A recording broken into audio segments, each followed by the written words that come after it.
Hello everyone, welcome to my new lecture. Myself Manish. तो यह lecture number 4 है जिसमें हम लोग क्वांटम मैकेनिक्स से स्टार्ट किए हुए हैं।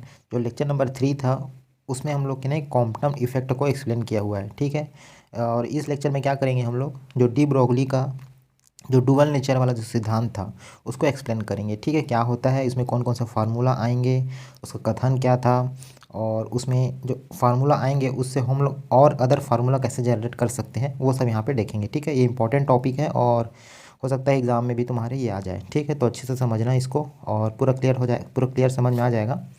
तो देखो स्टार्ट करते हैं। तो सबसे पहले हेडिंग डाल देता हूँ। हेडिंग में देखो मैं सबसे पहले क्या करता हूँ, वेव पार्टिकल डुअलिटी को यहाँ पे एक्सप्लेन करता हूँ, ठीक है। तो देखो क्या होता है, अभी तक हम लोग ने क्या पढ़ा है, 3 टॉपिक पढ़ लिए हैं। सबसे पहला था ब्लैक बॉडी स्पेक्ट्रम, दूसरा था फोटो इलेक्ट्रिक इफेक्ट और तीसरा था कॉम्पटन इफेक्ट। तीनों में क्या बोला गया था कि जो रेडिएशन होता है, जो विकिरण होता है, वो एक कण की भांति व्यवहार करता है, एक पार्टिकल की भांति व्यवहार करता है, ठीक है। इससे पहले जो क्लासिकल मैकेनिक्स था उसमें क्या बोला गया था कि जो रेडिएशन होता है, जो विकिरण होता है या फिर जो लाइट होता है, बोल सकते हो प्रकाश होता है, वो क्या होता है, एक वेव की भांति व्यवहार करता है। उसकी सहायता से हम लोग ने व्यतिकरण की जो घटना है, इंटरफेरेंस विवर्तन की घटना है जिसको डिफ्रैक्शन बोलते हैं, और जो ध्रुवण की घटना है पोलराइजेशन, ये सब की व्याख्या किए थे तरंग सिद्धांत के द्वारा, ठीक है। उसमें प्रकाश को क्या माना गया था, वेव माना गया था, तरंग माना गया था। लेकिन जो ये जो 3 टॉपिक था, ब्लैक बॉडी, फोटो इलेक्ट्रिक और कॉम्पटन इफेक्ट, इसमें जो क्लासिकल मैकेनिक्स था वो काम नहीं कर रहा था। उसको एक्सप्लेन करने के लिए क्या किया गया था, जो क्वांटम मैकेनिक्स सिद्धांत है उसको उपयोग किया गया था, जिसके अनुसार क्या बोला गया था, जो प्लांक थे उन्होंने बोला गया था कि जो प्रकाश का जो उत्सर्जन होता है या फिर जो अवशोषण होता है वो कंटिन्यूअस ना होकर क्या है, डिस्क्रीट होती है। मतलब डिस्क्रीट इन द सेंस एक फिक्स्ड एनर्जी होती है, फिक्स्ड मोमेंटम होता है।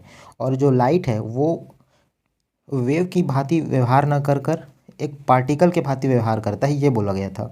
और क्या बोला गया था, जो लाइट है वो जो ऊर्जा के छोटे छोटे बंडल है या पैकेट के रूप में गमन कर रही है, जिसी को ही हम लोग क्या नाम दिए थे, फोटॉन नाम दिए थे, ठीक है।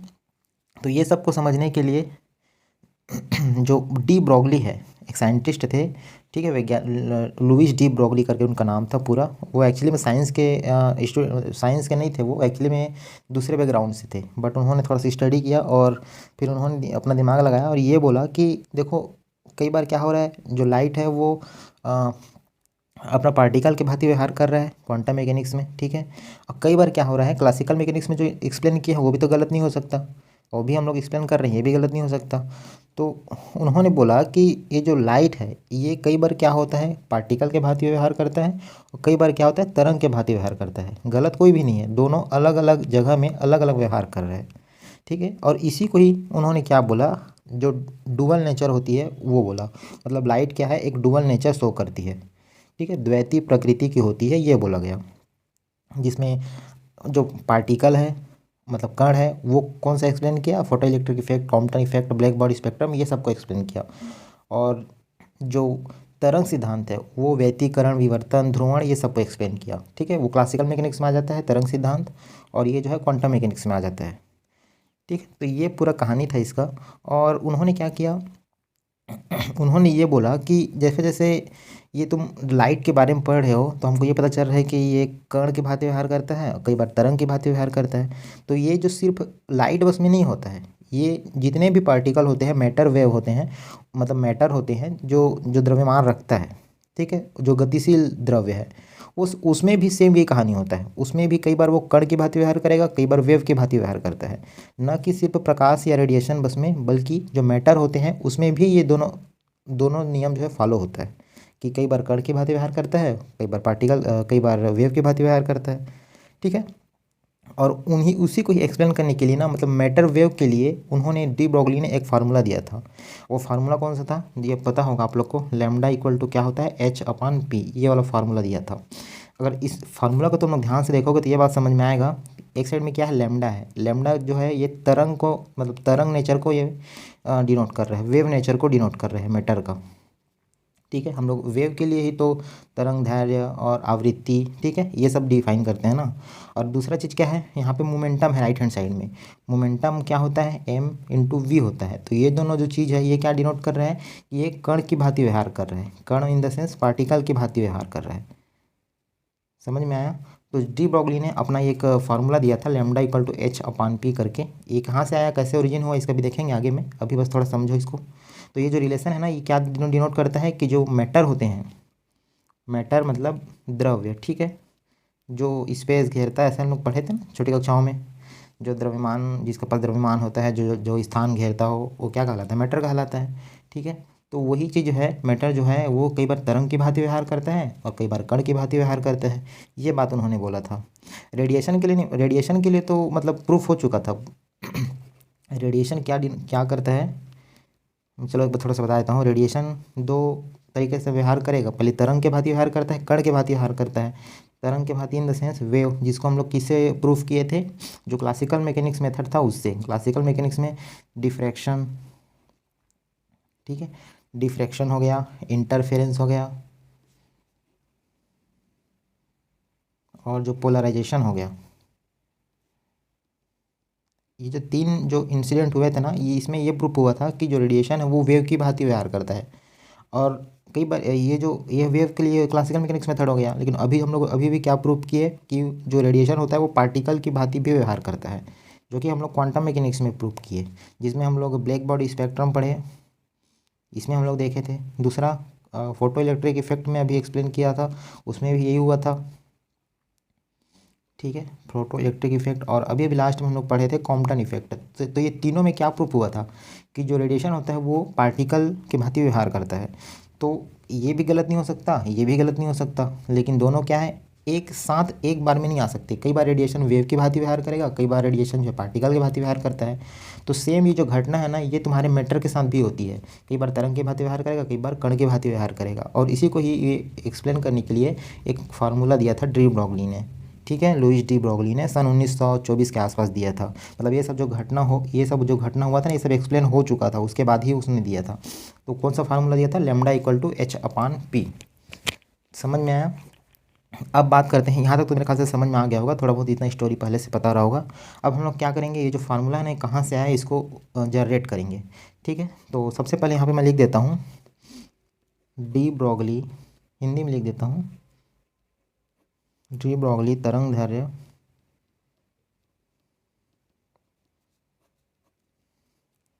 के सूत्र की उत्पत्ति।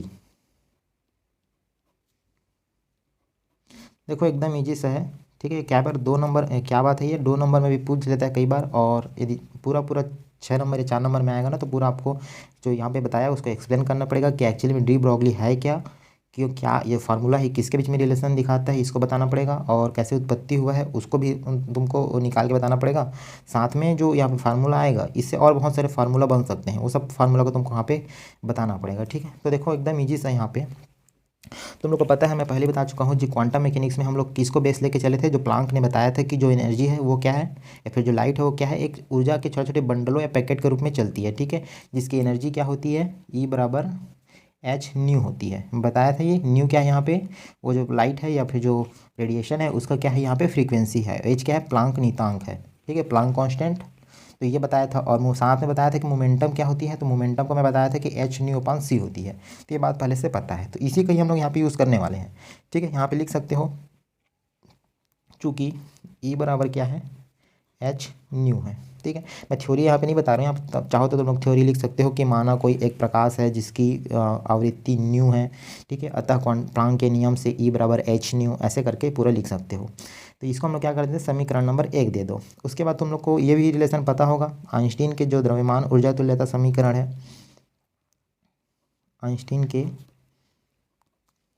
द्रव्यमान ऊर्जा तुल्यता समीकरण,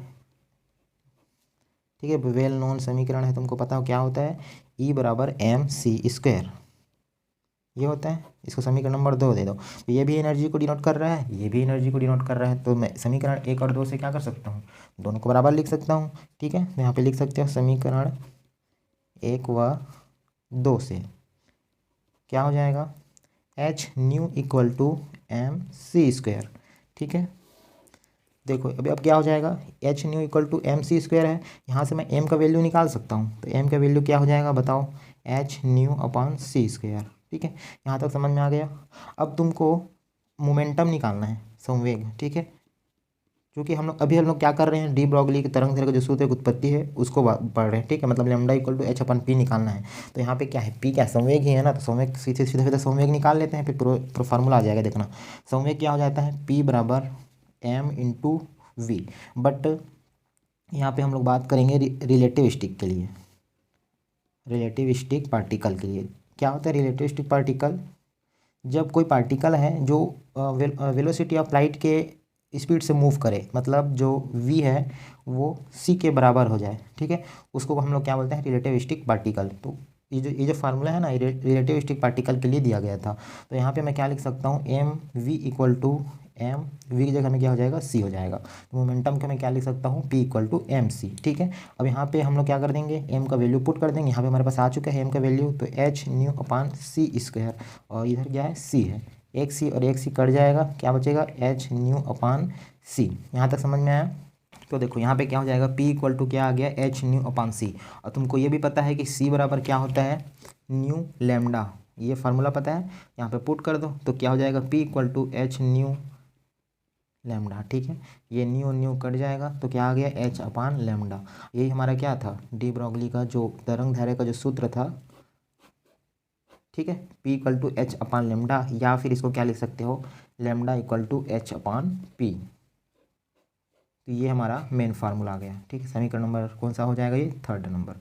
यहाँ पे जो ये इक्वेशन है क्या डिनोट कर रहा है, यहाँ पे ये डिनोट कर रहा है कि लेमडा यहाँ पे पता चलता है वेव की मतलब वेव नेचर को डिनोट कर रहा है, और जो पी है मोमेंटम वो किसको डिनोट कर रहा है, पार्टिकल नेचर को, कण नेचर को यहाँ पे क्या कर रहा है, डिनोट कर रहा है। इसका मतलब जो लाइट होती है, रेडिएशन होती है, या जो मैटर होती है, वो कई बार वेव की भांति व्यवहार करेगी, कई बार पार्टिकल की भांति व्यवहार करती है, ठीक है। समझ में आ गया। तो ये 2 नंबर 3 नंबर में भी देगा, तो ये फार्मूला डायरेक्ट तुम निकाल सकते हो। कैसे कैसे निकालोगे, ई बराबर एच न्यू पहला है उसको यूज़ करोगे, दूसरा ई बराबर एम सी स्क्वायर, दोनों को बराबर कर दोगे, एम का वैल्यू निकाल दोगे, फिर मोमेंटम निकालोगे। मोमेंटम क्या है, P equal to M V equal to M C हो जाएगा। एम का वैल्यू पुट करोगे, फिर उसके बाद सी इक्वल टू न्यू लेमडा रखोगे। न्यू लेमडा रखने के बाद कट फिट के जो आंसर आएगा वो क्या आ जाएगा तुम्हारा, lambda equal to H upon P. ये जो हमारा मेन फार्मूला आ गया ना। अब इसको देखो, अलग अलग परिस्थिति में, अलग अलग कंडीशन में, अलग अलग केस लेके हम लोग बहुत सारे फार्मूला निकाल सकते हैं, ठीक है। और ये जो फार्मूला है ना, ये कई बार मतलब न्यूमेरिकल क्वेश्चन में भी काम आ सकता है। जैसे कि न्यूमेरिकल क्वेश्चन में क्या होगा, ये फार्मूला यूज़ नहीं होगा, तो जो मैं अभी बताऊंगा ना वो फार्मूला यूज़ मतलब वो वाला फार्मूला यूज़ हो जाएगा, तो उससे न्यूमेरिकल बनेगा, ठीक है। तो ज़रूरी वो भी है। अब देखो कौन कौन सा कंडीशन होता है, मैं 4-5 कंडीशन बता देता हूँ, उसमें अलग अलग फार्मूला आएंगे, ठीक है। तो यहाँ पर मैं लिख देता हूँ स्पेशल केस, स्पेशल केसेस। देखो सब फर्स्ट केस में क्या हो जाएगा, अभी हम लोग क्या किए थे, जो फार्मूला निकाले हैं इसमें हम लोग ये माने थे कि जो पार्टिकल है वो रिलेटिविस्टिक पार्टिकल है, मतलब कि जो v है वो c के बराबर है। यदि मान लो ऐसा ना हो, नॉन रिलेटिविस्टिक हो, पार्टिकल का जो वेग है वो बहुत कम हो, c के बराबर ना हो, ठीक है, तब उस कंडीशन में क्या हो जाएगा, p इक्वल टू हो जाएगा एम वी। इसी को ही हम लोग एम सी लिखे थे ना, अगर बराबर नहीं है तो एम वी हो जाएगा। तो सिंपल से बात बताओ क्या हो जाएगा, lambda equal to H upon P था, तो पी की जगह में क्या हो जाएगा, एम वी। तो ये वाला फार्मूला नॉन रिलेटिविस्टिक पार्टिकल के लिए, फॉर नॉन रिलेटिविस्टिक पार्टिकल। तो ये वाला फार्मूला भी आप लोग इसको याद रखना, ठीक है। बात करें सेकेंड कंडीशन के लिए। अब मान लेते हैं कि ये ठीक है, ये तो फार्मूला में लेमडा और संवेग दोनों को डिनोट कर रहे हैं। कई बार क्या करेगा, गतिज ऊर्जा के टर्म में भी पूछ लेता है फार्मूला, ठीक है। तो गतिज ऊर्जा के टर्म में निकालेगा। गतिज ऊर्जा भी क्या है, क्लासिकल बिहेवियर को ही शो करता है, ठीक है। तो उससे उससे हम लोग कोई मतलब कोई बहुत बड़ा यहाँ पे कैलकुलेशन नहीं लगेगा, हम लोग इसी फार्मूला से ही निकाल सकते हैं। कैसे, तुम लोग को पता है गतिज ऊर्जा बराबर क्या होती है, गतिज ऊर्जा किससे डिनोट करते हैं, के से, ठीक है। क्या होता है, हम पढ़े छोटी कक्षाओं में, 1/2 एम वी स्क्वायर। अब देखो यहाँ से मैं क्या कर सकता हूँ, v का वैल्यू निकाल सकता हूँ। तो v बराबर क्या हो जाएगा, इसको ट्रांसफर कर दो, 2k नीचे में m को ले आओ, और ये हो जाएगा v स्क्वायर था, तो v इक्वल टू क्या हो जाएगा, √2k/m, ठीक है। इसको पुट कर दो ये वाली इक्वेशन में, तो लेमडा इक्वल टू क्या हो जाएगा, h अपान m, और v की जगह में अभी भी हम लोग निकाले हैं √2k/m। इसको थोड़ा सा सॉल्व कर लो, क्या हो जाएगा, h, m को मैं अंदर भेज देता हूँ ताकि कट जाएगा, ठीक है। तो अंदर जाएगा तो एम स्क्वायर हो जाएगा, और नीचे में क्या m है, एक m से एक m कट जाएगा, क्या बचेगा, h अपॉन ये हो जाएगा 2, एक m बचा हुआ है, और ये हो जाएगा k, तो लेमडा इक्वल टू क्या आ गया, h/√2m k। ये वाला भी फार्मूला तुमको कई बार याद करना है, ये भी कई बार पूछ लेता है।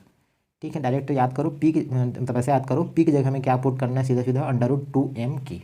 ठीक है, तो ये एक फार्मूला हो गया। कितना फार्मूला हो गया, एक फार्मूला, दो फार्मूला, तीन फार्मूला। अब बात करते हैं नेक्स्ट केस के लिए। देखो कई बार क्या होता है, जो रिलेटिविस्टिक पार्टिकल है ना, उसको एनर्जी के टर्म में भी पूछ लेता है। ये जो फार्मूला है इसको अभी तो हम लोग निकाले थे, लेमडा इक्वल टू h/p, मतलब मोमेंटम और तरंग दैर्घ्य के टर्म में निकाले थे। ये कई बार क्या करेगा, मोमेंटम की जगह में एनर्जी के फॉर्म में भी पूछ लेगा। तो उसको कैसे निकालोगे, तो तुम लोग को पता है, फॉर ये रिलेटिविटी के बारे में बात करें ना, relativistic particle, for relativistic particle क्या होता है, इसमें एनर्जी बराबर क्या लिखते हैं हम लोग, एनर्जी बराबर लिखते हैं √p² प्लस m0² ये फार्मूला होता है। ठीक है, ये अगर फार्मूला नहीं पता होगा ना तो जो यूनिट फर्स्ट है रिलेटिविटी, उसमें ये फार्मूला आप पढ़ोगे। ठीक है, तो अभी बस याद कर लो, यदि याद नहीं होगा तो। बाकी ये फार्मूला, इससे हम लोग क्या कर सकते हैं, यहाँ पे फार्मूला निकाल सकते हैं। यहाँ से क्या करोगे, मोमेंटम का वैल्यू निकाल लो, क्योंकि हम लोग के पास लेमडा इक्वल टू h/p होता है। ठीक है, क्या होता है, लेमडा इक्वल टू h/p। यहाँ से हमको मोमेंटम का वैल्यू निकाल सकते हैं इस फार्मूला से। यहाँ पे पुट कर देंगे, सीधा से निकल जाएगा एनर्जी के फॉर्म में। तो बताओ यहाँ से क्या हो जाएगा, मेरे को यहाँ पे p का वैल्यू निकालना है। तो सबसे पहले मैं ये क्या कर सकता हूँ, e², ये हो जाएगा p² प्लस m0² अब यहाँ से मेरे को इसको ट्रांसफर कर देता हूँ, तो ये हो जाएगा e² minus m0² equal to p²c² को मैं क्या करता हूँ, यहाँ पे डिवाइड कर देता हूँ। ठीक है, अब मैं क्या करूँगा, ये चूँकि p² का मान है, हमको चाहिए किसका मान, p का चाहिए। यहाँ पे भी डिवाइड होगा तो ये c हो जाएगा। ठीक है, ये निकल गया p का वैल्यू, इसको हम यहाँ पे पुट कर दो सिंपल सा।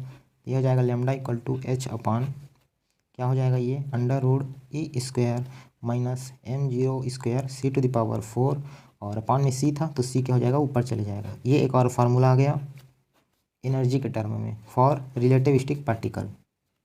समझ में आया, एक फार्मूला, इसको भी याद रख सकते हो। अब देखो यहाँ पे m0 क्या है, तो m0 को बोलते हैं rest mass of particle, rest mass of particle. ठीक है, अच्छा यहाँ पे नहीं दिख रहा है ना, तो यहाँ पे मैं इसको बता देता हूँ। देखो मैं ये लिखा हूँ यहाँ पे दिख रहा है क्या, नहीं दिख रहा है। यहाँ पे चलो बता देता हूँ, m इक्वल टू क्या था, m0 gamma equal to m0/1 minus v²/c²। ये वाला फार्मूला जो है ना रिलेटिविटी में पढ़ोगे, और यदि ये पता होगा तो ठीक है, नहीं पता होगा तो रिलेटिविटी में इसको आगे पढ़ोगे। ठीक है, m0 क्या है यहाँ पे, रेस्ट मास ऑफ पार्टिकल, और यहाँ पे v क्या है, वेलोसिटी है, और c क्या है, यहाँ पे वेलोसिटी ऑफ लाइट है। ठीक है, ये वाला m क्या है, तो जब पार्टिकल मूव कर रहा है उस टाइम उसका मास है। इसका फार्मूला क्या होता है, m0 गामा, और गामा को क्या लिखते हैं, 1/√1 माइनस v²/c²। तो ये फार्मूला आप लोग रिलेटिविटी में पढ़ोगे। अभी बस तुमको ये वाला फार्मूला याद रखना है। ये क्या फार्मूला है, तरंग दैर्घ्य का फार्मूला है एनर्जी के टर्म में फॉर रिलेटिविस्टिक पार्टिकल के लिए। बात करते हैं चौथा केस के लिए। देखो कई बार क्या होगा, जो काइनेटिक एनर्जी हम लोग निकाले हैं ना, थर्ड केस में काइनेटिक एनर्जी के फॉर्म में है ना, इसमें क्या करेगा, के की जगह में, गतिज ऊर्जा की जगह में क्या करता है, एक चार्ज दे देगा, और चार्ज का जो मान है, मतलब जो काइनेटिक एनर्जी का मान है, वो चार्ज के रूप में पूछ लेगा। तो तुमको पता होना चाहिए, जब ये तुम लोग पढ़ोगे इलेक्ट्रॉनिक्स में, इसी फाइनल ईयर में ही है। ठीक है, तो जो काइनेटिक एनर्जी होता है उसका वैल्यू क्या होता है, अगर चार्ज दिया हुआ है तो क्यू जो है चार्ज हो गया, और उस पर v वोल्ट तक हम लोग विभवांतर प्रोवाइड करा रहे हैं। तो जो काइनेटिक एनर्जी का मान होता है वो क्या हो जाता है, चार्ज इंटू विभवांतर, k equal to Q into V. ठीक है, क्यू आवेश से आवेशित कण को यदि हम लोग v वोल्ट विभवांतर पर त्वरित करेंगे तो उस टाइम गतिज ऊर्जा क्या हो जाता है, k इक्वल टू QV। अब इस फार्मूला को हम लोग ये वाला फार्मूला पुट कर देते हैं, तो बताओ क्या हो जाएगा, लेमडा इक्वल टू h/√2m, के की जगह में क्या हो जाएगा, q इंटू वी। ये वाला फार्मूला भी आपको याद रखना है। देखो फार्मूला बहुत सारे आ रहे हैं, यदि तुम मेथड जानते हो निकालने के लिए तो तुम डायरेक्ट सीधा एक फार्मूला ये वाला याद रखो, बाकी फार्मूला तुम सीधा सीधा निकाल सकते हो। यदि तुमको मेथड निकालने में प्रॉब्लम जा रहा है तो डायरेक्ट फार्मूला भी याद कर सकते हो। ठीक है, जैसे कई बार क्या होगा, न्यूमेरिकल में डायरेक्ट क्यू का वैल्यू देगा, वी का वैल्यू देगा, और बोलेगा कि तरंग दैर्घ्य का वैल्यू निकालो। ठीक है। तो यहाँ पे एच का वैल्यू तुमको पता है क्या होता है, एच का वैल्यू 6.63 गुणा 10⁻34 जूल सेकंड। और एम का मान तुमको गिवन रहेगा, नहीं गिवन रहेगा तो यूनिट मास जैसे बोलेगा तो वहाँ रख देना। क्यू वी का वैल्यू दिया रहेगा तो डायरेक्ट यहाँ से वैल्यू तुम लोग तरंग दैर्घ्य का निकाल सकते हो। तो ये इसलिए ना ये सब फार्मूला को तुमको बताना पड़ रहा है। अब एक लास्ट कंडीशन और बचता है, उसको मैं बता देता हूँ। देखो जो पांचवा कंडीशन है वो क्या हो जाएगा, अभी मैं क्या बताया कि कोई एक जो पार्टिकल है वो उसमें मतलब पार्टिकल का जगह हमें क्या बोल देंगे कि कोई एक चार्ज रखा हुआ है, उसको वी वोल्ट से क्या कर दिए, एक्सेलेरेट कर दिए, त्वरित कर दिए। तब उस टाइम हम लोग लैम्डा इक्वल टू क्या फार्मूला निकाले थे, लैम्डा इक्वल टू h/√2m के जगह में क्यू वी लिख दिए थे, तो वो हो गया। अब कई बार क्या कर सकता है वो चार्ज न देकर क्या बोल दे, इलेक्ट्रॉन बोल दे, वो भी तो एक पार्टिकल ही है। ठीक है, तो इलेक्ट्रॉन बोल देगा तो तुमको डायरेक्ट समझ में आना चाहिए इलेक्ट्रॉन इसका चार्ज क्या होता है, ई होता है। ठीक है, आवेश ई होता है और द्रव्यमान क्या होता है, एम होता है। ठीक है, उसको हम लोग यदि वी वोल्ट से हम लोग त्वरित कर दें तो उस टाइम लैम्डा का मान क्या हो जाएगा ये पूछ लेगा। तो लैम्डा इक्वल टू अभी भी निकाले थे h/√2m के, ये होता है। यहाँ पे के की जगह में क्या हो जाएगा अब 2m ई इंटू वी, जहाँ वी क्या है, विभवांतर है, वोल्टेज डिफरेंस है। ठीक है, और ई क्या है, इस इलेक्ट्रॉन का चार्ज है। तो ये वाला फार्मूला तुमको डायरेक्ट पूछ सकता है, न्यूमेरिकल में भी इसको पूछ सकता है। अगर चाहो तो तुम लोग ना इलेक्ट्रॉन के लिए तुम डायरेक्ट वेवलेंथ का मान निकाल सकते हो। क्या निकालोगे, एच का वैल्यू रख दो 6.63 गुणा 10⁻34। ठीक है, और यहाँ पे आगे पुट कर सकते हो 2, एम का वैल्यू तुमको मालूम है ना, इसके लिए इलेक्ट्रॉन का मास कितना होता है 9.1 इंटू 10⁻−31 kg। ठीक है, ऐसा ही मात्रा का kg उसमें लिख सकते हो। और चार्ज की बात करें तो 1.6 इंटू 10⁻−19। ठीक है, और v क्या है यहाँ पे, विभवांतर। इसका वैल्यू मतलब कैलकुलेट करके देखोगे ना तो कितना इसका आंसर आता है, इसका जो आंसर आता है 150/v, ये एंगस्ट्रॉम में आता है। ठीक है, तो लैम्डा इक्वल टू क्या हो गया, √150/v एंगस्ट्रॉम। तो ये वाला फार्मूला भी कई बार पूछ लेगा, एक दो क्वेश्चन ऑब्जेक्टिव में इसको पूछ लेता है। फॉर इलेक्ट्रॉन के लिए तरंग दैर्घ्य का मान कितना होता है, यदि v वोल्ट से उसको भी त्वरित कर देंगे तब। तो ये इसको डायरेक्ट याद रख सकते हो। उसके बाद एक केस और बचता है 6 केस, उसको याद कर लो। अभी हम लोग क्या बात किए थे, इलेक्ट्रॉन के बारे में बात किए थे। कई बार क्या करेगा, न्यूट्रॉन के बारे में भी बोल सकता है। पार्टिकल का जगह में क्या बोल देगा, यहाँ पे न्यूट्रॉन ट्रैवल कर रहा है, उसको हम लोग टी टेम्परेचर से क्या किए हैं, इक्विलिब्रियम पोजीशन पे लाए हैं। तो उस टाइम जो काइनेटिक एनर्जी है, के का जो मान है वो क्या हो जाता है, इसको डायरेक्ट याद रखो 3/2 के टी, जहाँ पे टी क्या है, यहाँ पे टेम्परेचर है ना, ध्यान रखना। ठीक है, और के क्या है, ये के काइनेटिक एनर्जी नहीं है ना, काइनेटिक एनर्जी तो ये है। चलो इसको मैं के ई लिख देता हूँ। ये के क्या है, बोल्ट्जमैन कांस्टेंट है, बोल्ट्जमान कांस्टेंट। इसका वैल्यू कितना होता है, ये वैल्यू आप लोग को याद रखना है 1.38 इंटू 10⁻−23 जूल। देखो ये सब जो वैल्यू है ना, ये बहुत ही मतलब एकदम फ्रिक्वेंटली यूज़ होते रहता है, तो ये सबको याद रखना। जैसे के का वैल्यू हो गया, ई का वैल्यू हो गया, अभी एम का वैल्यू बताया, एच का वैल्यू हो गया, और ये के, ये तो के उसका हो गया ना बोल्ट्जमैन कांस्टेंट का, एक के उसका भी होता है, ये इलेक्ट्रोडायनेमिक्स में पढ़ोगे। ठीक है, 1/4πε0 करके।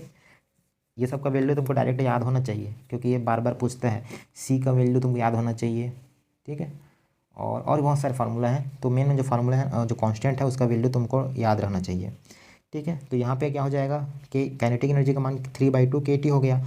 बस पुट कर दो, लैम्डा इक्वल टू h/√2m के था, तो के का जगह में क्या हो जाएगा 2m इंटू 3/2 kT। बस 2 और 2 कैंसिल आउट हो जाएगा, क्या बच जाएगा h/√3m/kT। यदि न्यूट्रॉन है और बोला कि वेवलेंथ निकालो टी टेम्परेचर पर, तो ये वाला फार्मूला तुमको डायरेक्ट याद होना चाहिए। ठीक है, तो ये हम लोग का पूरा डी ब्रॉगली वेवलेंथ में जो अलग अलग फार्मूला आते हैं वो सब हो गया। यहाँ पे मैं एक कंक्लूड कर देता हूँ ताकि एक बार में रिवाइज हो जाए। ठीक है, हम लोग 6 फार्मूला पढ़े हैं। सबसे मेन जो फार्मूला था वो क्या था, लैम्डा इक्वल टू h/p। उसके बाद सेकंड नंबर में हम लोग फार्मूला पढ़े थे जिसमें मैं नॉन रिलेटिविस्टिक पार्टिकल के लिए बताया था, तो p इक्वल टू क्या हो गया था, mv हो गया था। थर्ड फार्मूला क्या बताया था, काइनेटिक एनर्जी के रूप में, तो ये बताया था मैं कि 2m k हो जाएगा, जिसका उपयोग अभी हम लोग बार बार किए हैं। ठीक है, उसके बाद चौथा फार्मूला क्या हो जाएगा, जो रिलेटिविस्टिक पार्टिकल है उसमें एनर्जी के रूप में बताया था। क्या बताया था? hc(E0)² minus m0² c⁴। ठीक है, आई थिंक ये बताया था। फिफ्थ पॉइंट में क्या बताया? लैम्डा इक्वल टू h/√2m के जगह में यदि चार्ज दिया रहेगा और विभवांतर दिया रहेगा तो क्या हो जाएगा? q/v। ये वाला फार्मूला याद हो गया।